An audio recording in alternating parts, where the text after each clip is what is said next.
students, how are you all? I hope you all are good and happy. So today we will begin with the lesson number 10 of your class. Hello students, how are you all? I hope you all are good and happy. So today we will begin with the lesson number 10 of your class 4 science, that is weather, air and water. What weather क्या होता है? It is a state of complete atmosphere at a given place and time. कि इस time पे हमारा atmosphere कैसा है, हमारा क्लाइमेट कैसा है, मतलब टेम्परेचर कैसा है. It is a complete state of atmosphere at any given place और time. And what is air? Air is all around us. Without air we cannot live. Air provides us oxygen and water. Water is very much essential for our livings. We cannot live without water. Every human being needs 8 to 10 glasses of water every day. So let's begin with this chapter. In this chapter, we will talk about weather. कि weather क्या है? Secondly, we will talk about air. Next, we will talk about land and sea breeze. Third, we will talk about water cycle. कि what do you mean by water cycle? Next, we will talk about water. Next is impurities in water. कि हमारी water में क्या क्या impurities होती है? And the last one is water conservation. How can we conserve the water? Here, observe the picture carefully and write the seasons in the place. In the place given below. This is the summer season. This is the rain.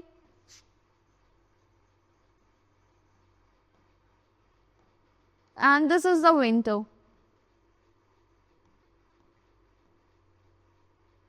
Here weather. What do you mean by weather? Weather is a state of atmosphere at any given place and time. It can change within few hours. जो आपका weather होता है few hours में change हो सकता है. It can stay the same for few months at a time. वो same भी रह सकता है आपके few months तक एक time पे. Weather conditions include, क्या क्या include होती है इसमें? Wind, storm, rain, snow and sunshine. Here a similar kind of weather in a particular place over a long period, that is few months, it is called climate. जो long time तक अगर एक weather रहता है few months तक, उसे क्या कहते हैं हम? क्लाइमेट कहते हैं. The sun cause all these weather changes. जो sun है वो क्या cause करता है? सारे weather changes cause करता है. The sun affects the movement of air. जो sun होता है वो क्या effect करता है? हमारे movement of air को effect करता है. It also changes the forms of water, making the day cloudy. वो forms of water भी change करता है, हमारे day को cloudy बनाता है. Rainy और sunny भी बनाता है.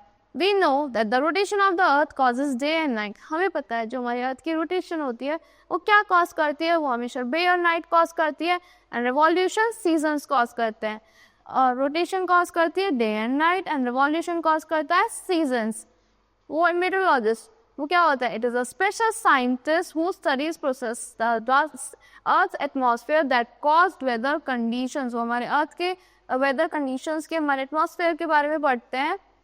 Now move to the next page. Direct and slanting sunlight. Direct और slanting sunlight कब होती है? जब आपका मॉर्निंग टाइम होता है और इवनिंग टाइम होता है. जब आपकी स्लैंटिंग लाइन आती है तो आपकी लॉन्ग शेडो फॉर्म करती है. और जब नून का टाइम होता है, the sun is above your head, तो स्मॉल शेडो फॉर्म करती है. When the sun is overhead at noon, जब आपका सन ऊपर होता है एकदम नून में, sunlight falls directly on the earth. जो सनलाइट क्या करती है? फॉल करती है डायरेक्टली आपके अर्थ पे. एंड वी फील हॉट, और हमें एकदम गर्मी लगती है. In the morning and evening the sun rays are slanting. Morning और इवनिंग में क्या होता है? आपकी सन रेज स्लैंडिंग होती है. So one does not feel so hot. तो एक को किसी को ज्यादा गर्मी नहीं लगती. The sun heats up both land and water. जो सन होता है हमारे लैंड को भी हीट करता है, हमारे वाटर को भी हीट करता है. Land gets heated up faster and cools down faster than water. जो लैंड होता है हमारा तेज जल्दी से गर्म हो जाता है और उतनी ही जल्दी फास्टर ठंडा भी हो जाता है. During the day the land heats up and the air of the land becomes hot. Day time में क्या होता है? हमारा लैंड हीट करता है और जो एयर होती है हमारे लैंड के ऊपर वो क्या हो जाती है? हॉट हो जाती है. हॉट एयर लाइट होती है हमारी, तो वो क्या वो ऊपर की तरफ राइज करती है. कूल एयर हमारी हैवी होती है. कूल एयर फ्रॉम द बर्फ टेक्स इट्स प्लेस. जो कूल एयर होती है ऊपर से वो उसकी हॉट एयर की जगह ले लेती है. And place so the breeze blows. तो क्या चलती है? ब्रीज चलती है. This movement cause by hot and cold winds are called convection current. जो मूवमेंट कॉज होता है हमारी हॉट और कोल्ड विंड से उसको क्या कहते हैं हम? कन्वेक्शन करंट कहते हैं. The temperature varies at different places on earth. जो टेम्परेचर होता है हमारे डिफरेंट डिफरेंट प्लेसेस पे वेरी करता है, डिफरेंट डिफरेंट होता है वो. It also depends on where you live, और उसमें भी डिपेंड करता है कि आप कहाँ रहते हो.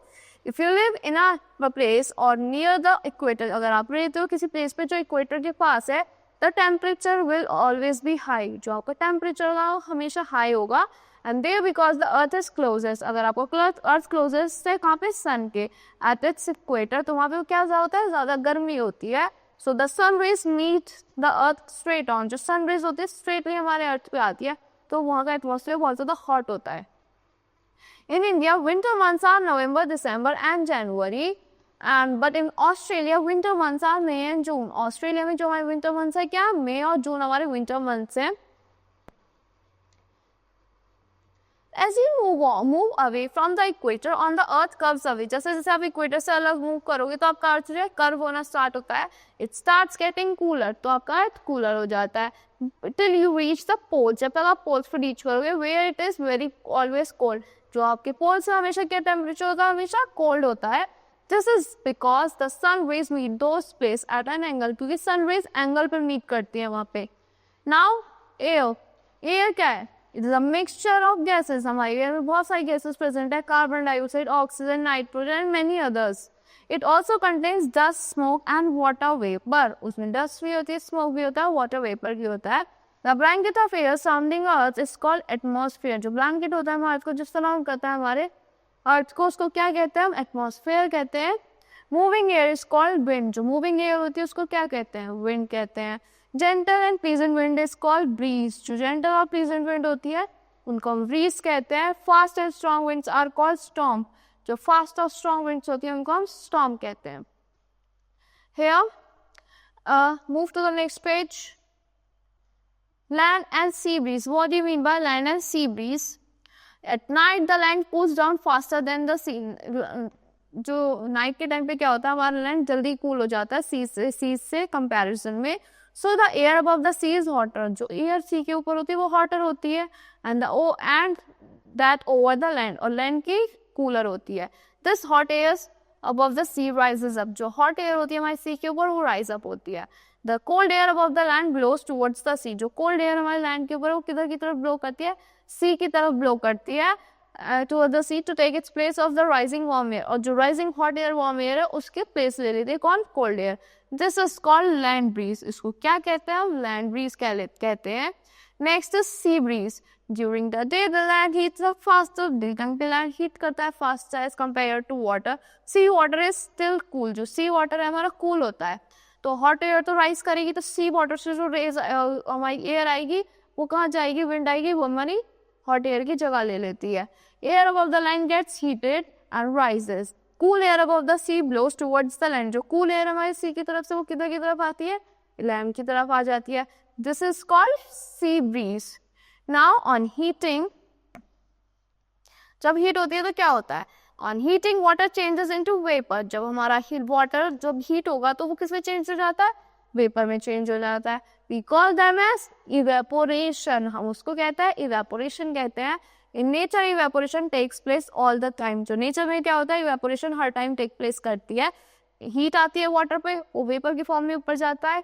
Then sometime it is slow, sometime it is fast. The amount of water vapor in the air is called humidity. जो amount of water vapor होता है हमारे एयर में उसको हम ह्यूमिडिटी कहते हैं. When the humidity is more, we feel uncomfortable. जब हमारी ह्यूमिडिटी ज़्यादा होती है उसको क्या कहते हैं, हम अनकम्फर्टेबल फील करते हैं. एंड वी कीप स्वेटिंग, हमें पसीने आते रहते हैं, स्वेटिंग आती रहती है हमें.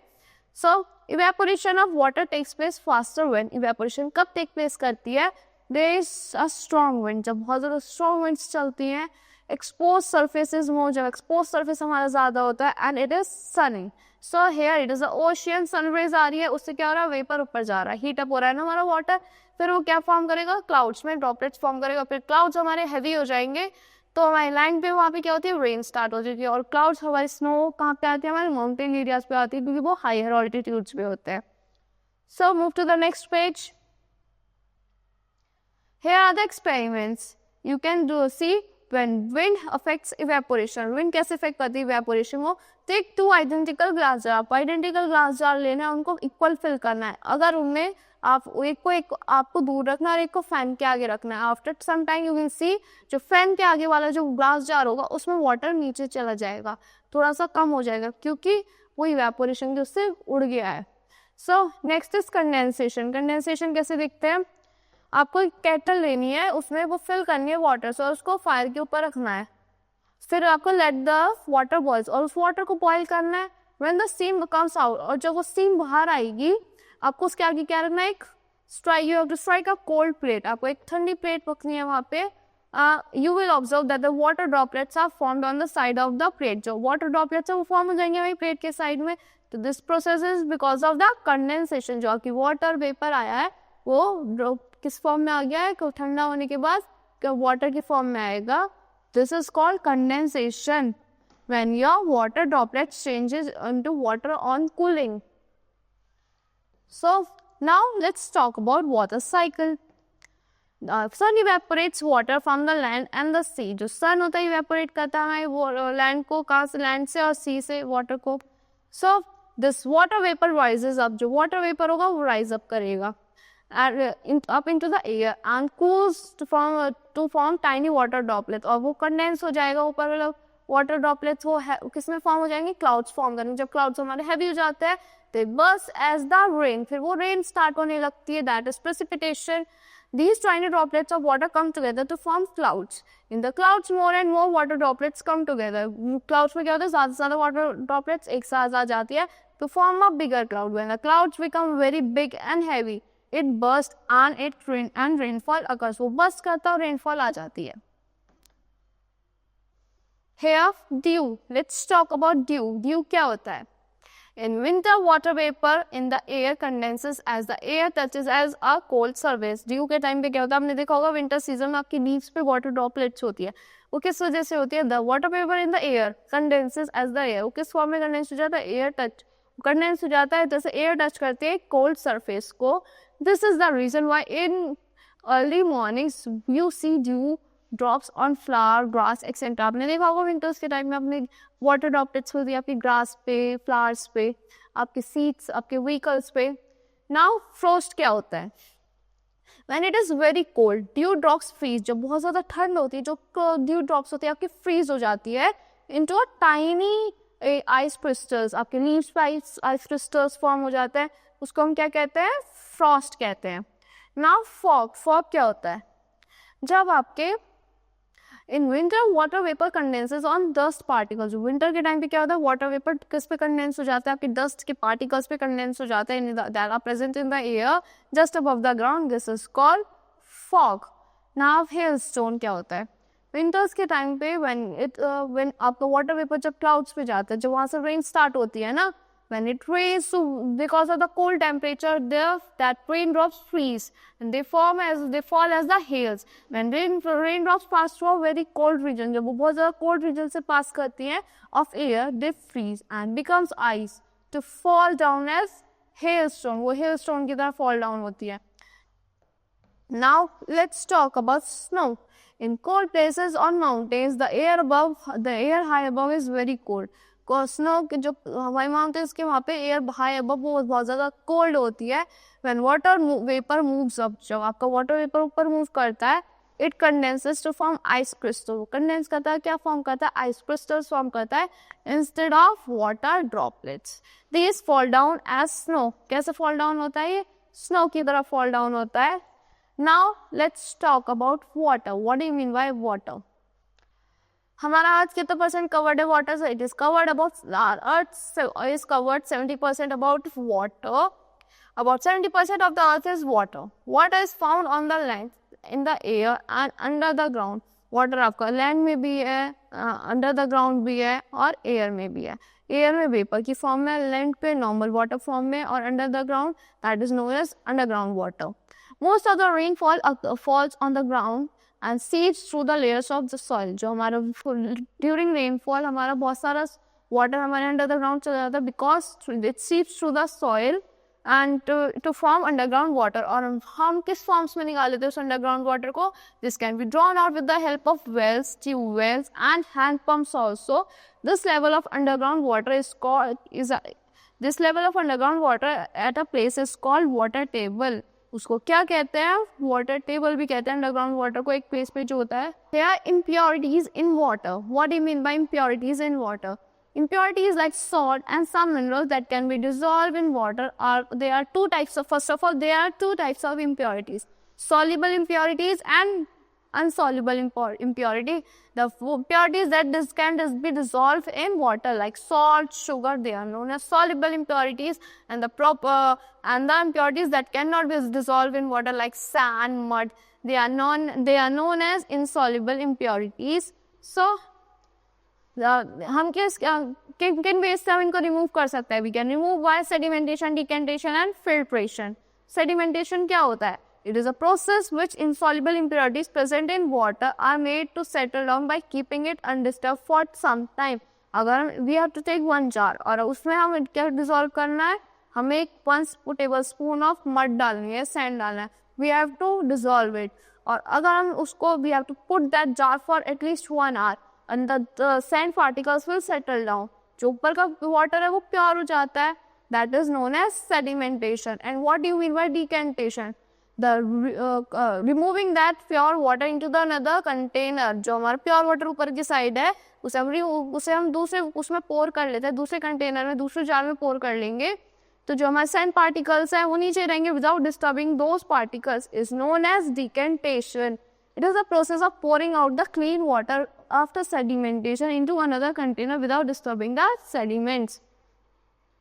Now filtration, the process of removing insoluble impurities. जो process होता है हमारा remove करने का insoluble impurities का from water by using a filter paper is called filtration. Now experiment 4. Take a round filter paper. आपको क्या करना है? एक round filter paper लेना है and fold it as shown in this picture. और आपको किस में रखना है? एक funnel के अंदर रखना है और नीचे एक glass jar रखना है. Fix the funnel on a stand. Fix करना है आपको funnel stand पे, wet its sides and keep the filter paper in it so that 3 folds are on the side and one of the other. तो 3 folds एक side पे रहे एक दूसरे के ऊपर और आपको वेट करके रखना है वो filter paper. Pour the muddy water through the filter paper. आपको pour करना है muddy water किसके थ्रू? फिल्टर पेपर के through. Clean water will be collected. जो clean water होगा वो आपका कलेक्ट हो जाएगा ग्लास जार में, बीकर में आपके below the funnel and will get filtered water. and आपको क्या मिलेगा? filtered water मिलेगा. Now soluble impurities कैसे रिमूव करते हैं? It can be removed by the following ways like chemical. अगर हम chemicals insert कर दें उसमें like chlorine tablets. Chemicals like chlorine are used to kill germs. क्या करने में यूज होते हैं? आपके germs को kill करने में यूज होते हैं. This is called chlorination. Now potassium permanganate is added to water to purify it. Potassium permanganate भी यूज होता है किसमें? आपके वाटर में ऐड करने के, उससे क्या होता है? आपका वाटर प्योरीफाई हो जाता है. Next is boiling water kills germs. The water if you boil on the gas or on the stoves, उससे क्या होता है? For half an hour, if you are boiling the water, it will kill all the germs present in the water. Water filters are used to clean water. The water filters are fitted in your homes, your offices. किस लिए होते हैं? वो आपके germs को kill करने के लिए होते हैं. Here, water conservation. How can we conserve water? So, the wise and judicious use of water is called water conservation. जो हम wisely और judiciously अपने water को use करते हैं, that is known as water conservation. We should avoid wastage of water by get leaking taps repaired. अगर हम अपनी leaking taps को repair करवा लेंगे तो हमारी water wastage नहीं होगा. Do not leave the tap running while brushing your teeth or washing. आपको tap running नहीं छोड़नी चाहिए जब आप brush कर रहे हो या wash कर रहे हो dishes को या कुछ भी. So third, if you have water left in your water bottle, pour it into the potted plant. अगर आपकी स्कूल में water bottle में water है तो आपको ऐसे वो throw नहीं करना चाहिए. You can pour that water in the plants. Water in which keep water in clean and covered vessels. आपको water कहाँ रखना चाहिए? हमेशा clean और covered vessels में रखना चाहिए. Water in which vegetables and fruits are washed can be used to water plants. Water आपके जिसमें vegetables wash हुए हैं, fruits wash हुए हैं, वो आप किस में यूज करते हो? वाटर करने के लिए प्लांट्स को यूज कर सकते हो. Water is precious. Every drop must be used wisely. जो आपका water है वो बहुत ज़्यादा precious है. You should wisely use your water. So that's all for this lesson. I hope you all like the explanation of this lesson. Thank you and have a great day.